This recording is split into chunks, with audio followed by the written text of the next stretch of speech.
모자, 강경애. 눈이 펄펄 내리는 오늘 아침에 승우의 어머니는 백일 기침에 신음하는 어린 승우를 둘러엎고 문 밖을 나섰다. 그가 중국인 상점 앞을 지나칠 때 며칠 전에 어멈을 그만두고 쫓기어 나오듯이 친가로 정신없이 가던 자신을 굽어보며 오늘 또 친가에서 외모와 싸움을 하고 이렇게 나오게 되니 이젠 갈 곳이 없는 듯 하였다. 그나마 그의 외모는 말할 것도 없지만 아버지만 쳐다보고 그대로 딸 자식이니 몇 해는 그만두고라도 몇 달은 보아주려니 보다도 승우의 백일 기침이 낫기까지는 있게 되려니 하였다가 그 역시 남인 애희네보다도 못하지 않음을 그는 눈물겹게 생각하였다. 어디로 가나?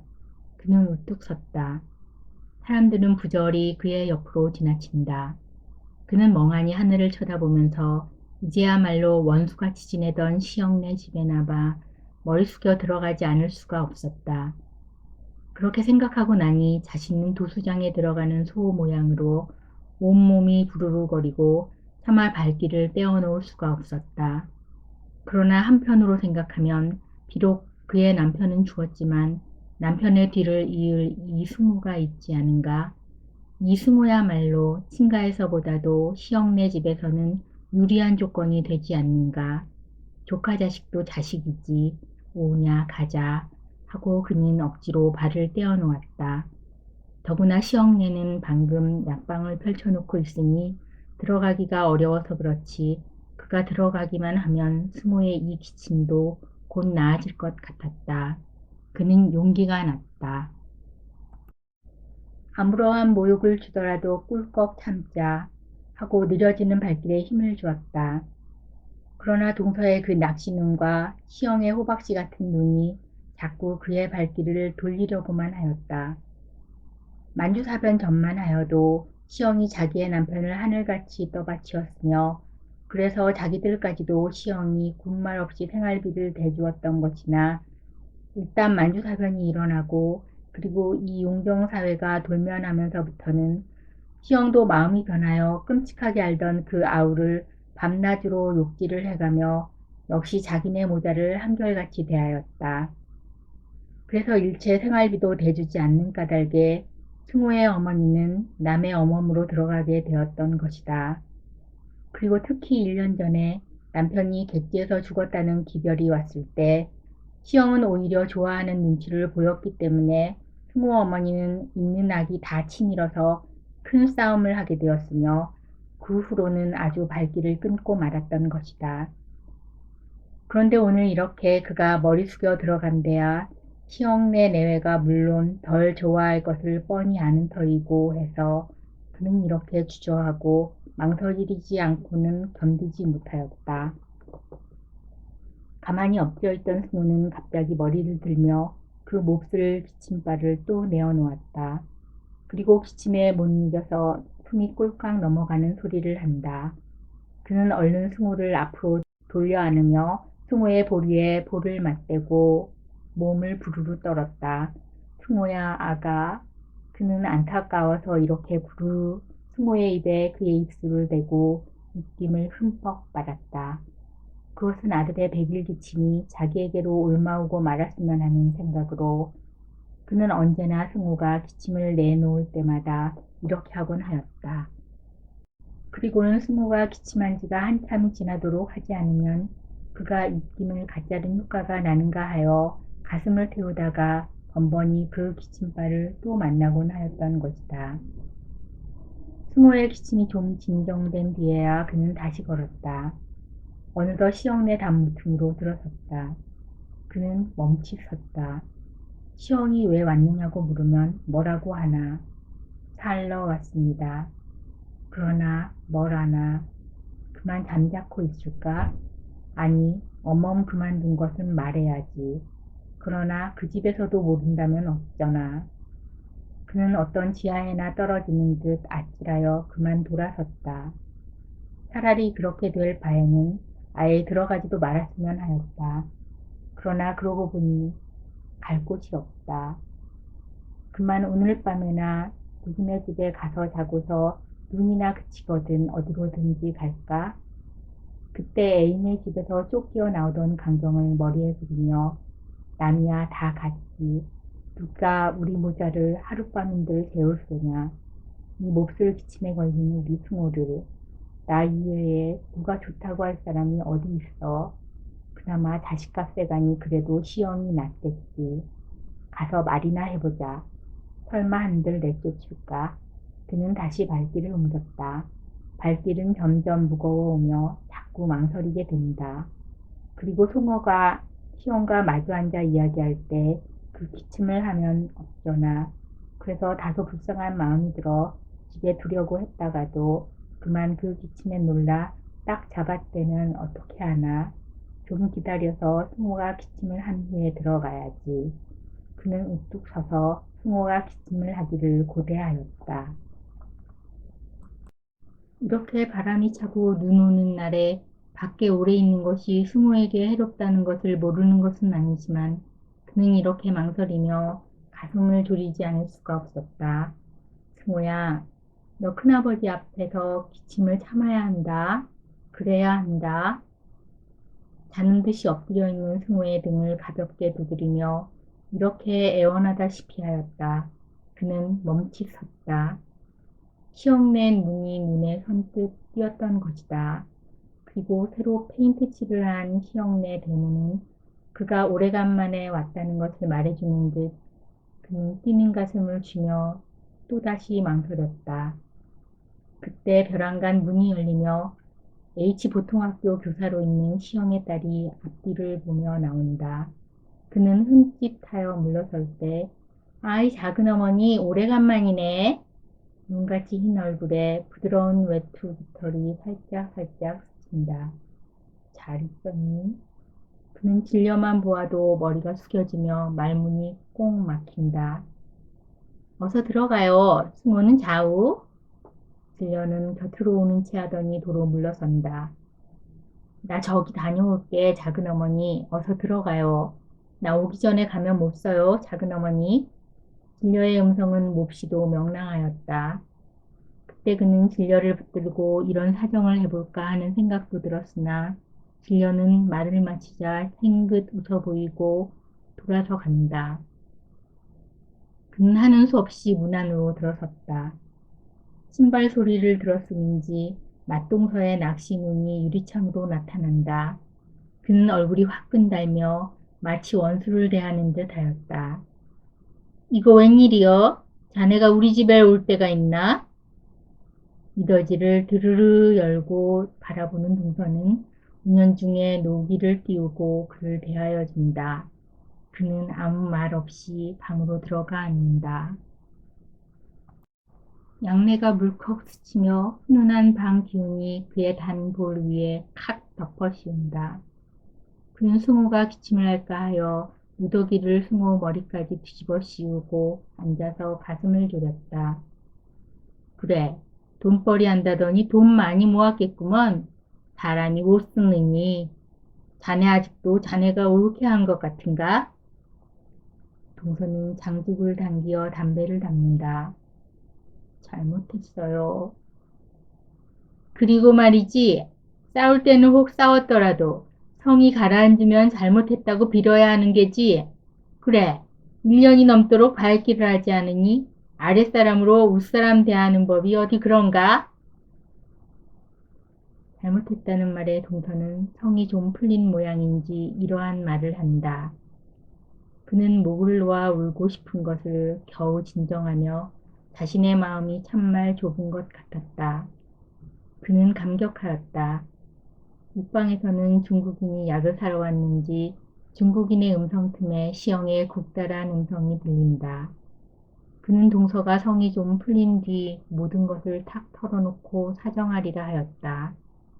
그리고 무슨 말을 꺼내려 하였으나 앞서는 것은 눈물뿐이요 입을 뗄 수가 없었다. 그러자 승호가 머리를 들더니 기침발을 또 내어 놓았다. 그의 어머니는 어쩔 줄을 몰라 쩔쩔매었다. 아니, 그 애가 백일 기침이 아니라고? 동서는 금시로 눈이 슬수쭉해진 바 승호의 어머니가 어째서 온 것을 짐작하였던 것이다. 백일 기침에는 약이 없다네. 언제부터 그 병에 걸렸나? 승호의 어머니는 약이 없다는 말에 기가 질려 얼굴이 새하얗게 되었다.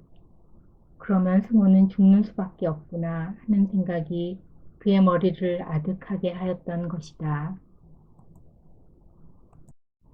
애를 잘 간수할 것이지. 자네 집에 누가 앓는가? 아, 아니요. 그러면 그 집에서도 싫어하지 않겠는가? 아주 나았어요. 말끝에 그는 울고야 말았다. 동서는 휑 돌아앉는다. 백일기침은 전염병이니 누가 좋아하겠나? 동서는 처음에는 약을 얻으러 온 것으로만 알았으나 지금 생각하니 있을 곳이 없어 온 것임을 알았다. 동서는 갑자기 멸시하는 생각과 함께 가라앉으려던 분이 치받친다. 흥! 좋을 때는 발길 안 하더니 새끼가 죽게 되고 있을 데가 없으니 온단 말이여? 우리는 모르네.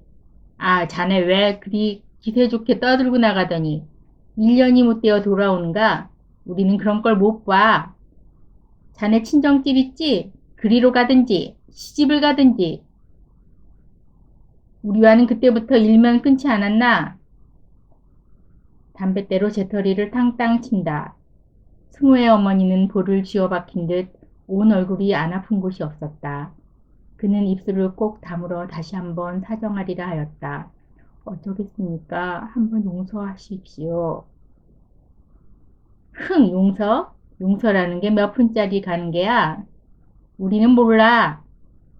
그때 욱방 미닫이가 열리며 시영의 얼굴이 나타난다. 이거 왜들 이렇게 시끄럽게 구니? 소리를 지르며 누나를 울린다.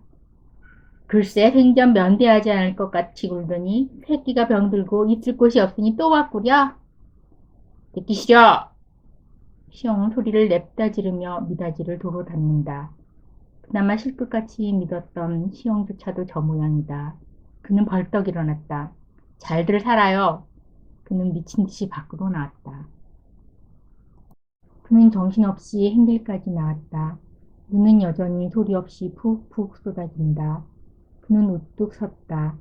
남편을 그는 원망하지 않을 수 없었다. 그러나 그는 곧 후회하였다. 잠 한 잠 떳떳이 자지 못하고 밥 한 끼 달게 먹어보지 못하고 산으로 들로 돌아다니다가 적에게 붙들려 죽은 남편을 원망하는 자신이야말로 너무나 답답한 여자 같았던 것이다. 남편이 산으로 가기 전에 그를 붙들고 뭐라고 말했던가.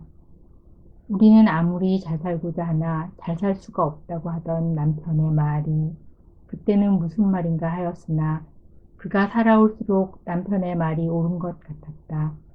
아니, 옳은 것이다. 충호에게도 우리는 그렇게 가르쳐야 하오.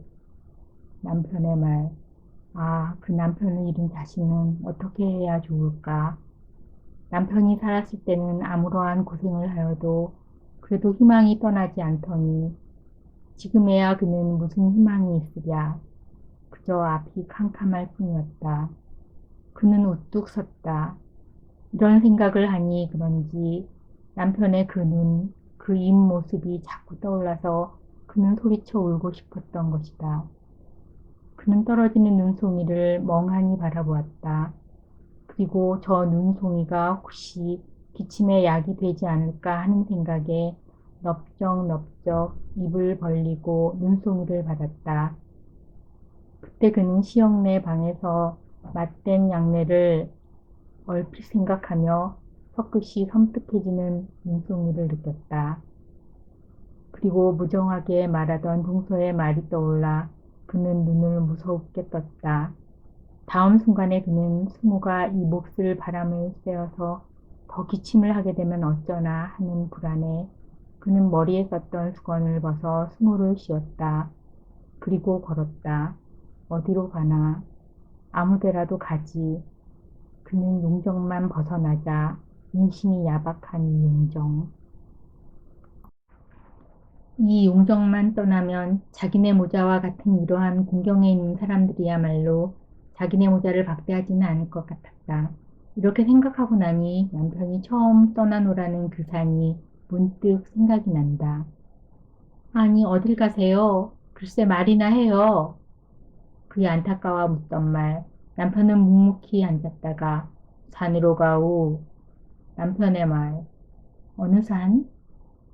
그저 산이라고만 알아두지. 그 후부터 그는 멀리 바라보이는 산을 유정하게 바라보게 되었으며 누구의 입에서나 산이 어떻다는 말만 들어도 그는 가슴이 뛰곤 하였던 것이다. 산.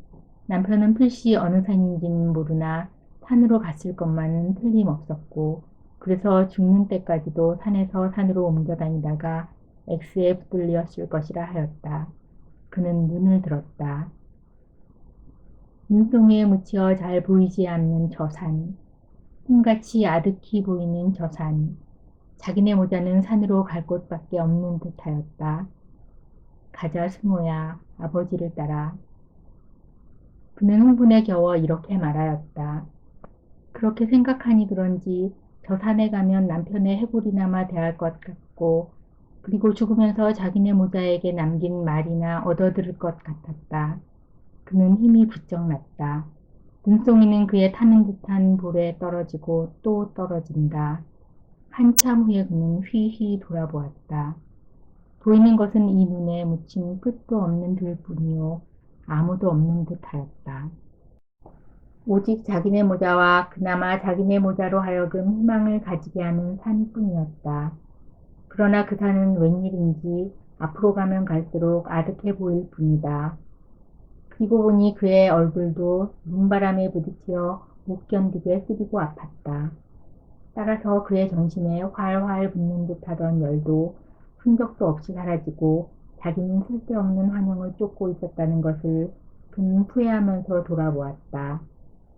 용정은 보이지 않았으며 벌써 2, 3리가량이나 온 듯하였다. 그는 돌아갈까도 하였다. 그러나 용정으로 돌아가기 전에 먼저 얼어 죽을 것 같았다. 그는 다시 돌아섰다. 가는 데까지 가보자. 그래서 집이 있으면 자고서 내일 어떻게 하더라도 우선 가자. 그는 발길을 옮기며 어딘가 집이 있는가를 살폈다. 이제부터는 확실히 날이 어두워가는 것임을 그는 한층 더 조급하였다. 그리고 그는 인가를 찾아 헤매었다. 승호는 몇 번이든지 뱀 기침을 하였다. 그는 기침에도 관심하지 않고 오직 인가만 찾았다. 그가 이 길이 초행이 아니요 늘 다니던 길이므로 이 길 고피를 지나가면 마을이 있을 것을 짐작하나 웬일인지 그 길 고피를 다 지나와도 집이란 없고 그저 눈에 묻힌 들뿐이었다. 한참이나 이렇게 헤매이던 그는 그가 필시 길을 잘못 들은 것이라고 해서 눈을 똑바로 뜨고 두루 살펴보았으나 어디가 어딘지를 짐작하는 수가 없었다. 그저 무서운 바람 속에 현기증을 일으킬 만큼 빛나는 아니 그의 머리를 흔드는 흰 눈뿐이었다. 그는 우뚝 섰다. 그리고 눈에 손을 갖다 대었다. 눈을 부이고자 함이었다. 그러나 손은 마치 나무로 만든 손 같았으며 임의로 움직일 수가 없었다. 그는 정신이 바짝 들었다. 자기가 지금 죽어가는 것이 아닐까 하는 생각이 번개같이 들었던 것이다. 그는 손발을 자꾸 놀려보며 승호를 불러도 보았다. 그러나 그는 이러하고 있을 때가 아니라 하여 앞으로 걸었다. 그때 그는 저 멀리 인가 같은 것이 보이는 듯해서 후방지방 뛰어왔다. 그러나 역시 인가가 아니오 눈을 뒤집어 쓰고 있는 기둥 몇 개였다. 그는 놀랐다. 이 집터가 마차 정유소 터이었던 것을 알 수가 있었다. 그런데 기둥 몇 개만 남고 일이 되지 않았는가? 그는 그때 토벌란의 농촌의 집이란 대개가 다 탔던 말을 얼른 생각하며 전신의 맥이 탁 풀리었다. 그는 어쩔 줄을 몰랐다. 그리고 저 앞에 높은 토성을 가지고 있던 중국인의 집을 살펴보았다. 역시 그 집도 보이지 않았다. 그는 몇 걸음 앞으로 나와 살펴보았으나 역시 없었다. 확실히 없었다. 바람은 좀 자는 듯하나 눈은 점점 더 내린다. 그리고 땅에 갈린 눈은 그의 무릎바디를 지나쳤다. 그는 기둥을 바라보며 어쩔까 하다가 에라 죽으면 죽고 살면 살고 가보자. 그는 이를 악물고 걸었다. 그러나 어쩐지 앞이 캄캄해 오고 자꾸만 넘어지려고 하였다. 그리고 그의 고무신은 언제 어디서 벗겨졌는지 버선발 뿐이었으며 버선발에는 눈이 떡같이 달라붙어서 무겁기 천근이나 되는 듯 아무리 털어도 털어지지는 않고 조금씩이라도 더 붙음으로 어쩌는 수가 없었다.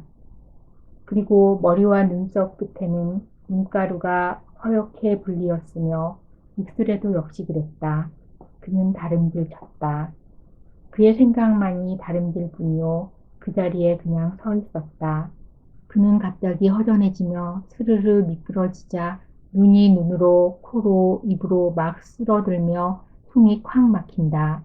그는 어떤 구렁이나 혹은 개천으로 빠져들어오는 것임을 직각하였을 때 나는 죽는구나, 참말 죽는구나 하는 생각이 번쩍 들었다. 그는 두 손을 내저으며 무엇을 붙잡으려 하였다. 붙잡히는 것은 푸실푸실한 문덩이뿐이고 아무것도 잡히는 것이 없었다. 그는 소리를 지르려고 악을 썼다. 그러나 들어올 때까지는 들어오고야만 듯 그는 마침내 우뚝 섰다. 그는 우선 숨이나 쉬도록 손으로 머리를 내 휘둘러서 구멍을 내려 하였다. 그러나 구멍을 내면 낼수록 위에 눈이 자꾸 내려 밀린다.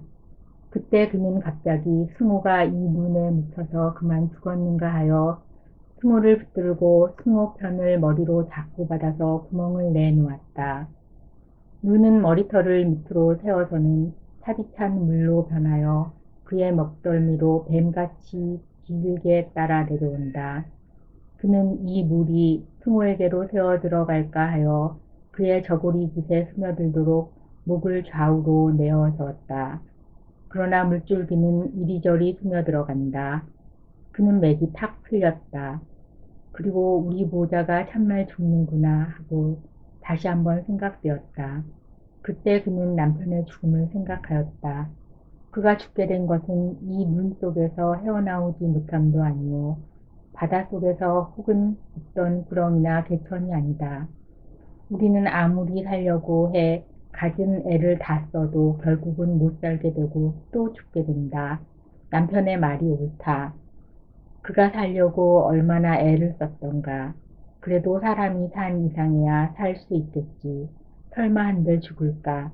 이러한 미련에 그날도 그날같이 애쓰다가 결국은 이러한 눈 속에서 죽게 되지 않았는가. 남편의 죽음과 지금 자기네 모자의 죽음은 얼마나 차이가 있는 죽음이냐. 그는 얼떨결에 아들을 부르며 이 아들로 하여 결코 자신과 같은 인간을 만들지 않으리라 결심하였다. 그리고 아버지가 못다한 사업을 이 아들로 완성하게 하리라 하였다. 승호야, 그는 가슴이 벅차서 이렇게 승호를 부르지 않고는 견디지 못하였다. 그리고 이까지 눈 같은 것은 아무 꺼리낄 것이 없다고 부쩍 생각을 키웠다.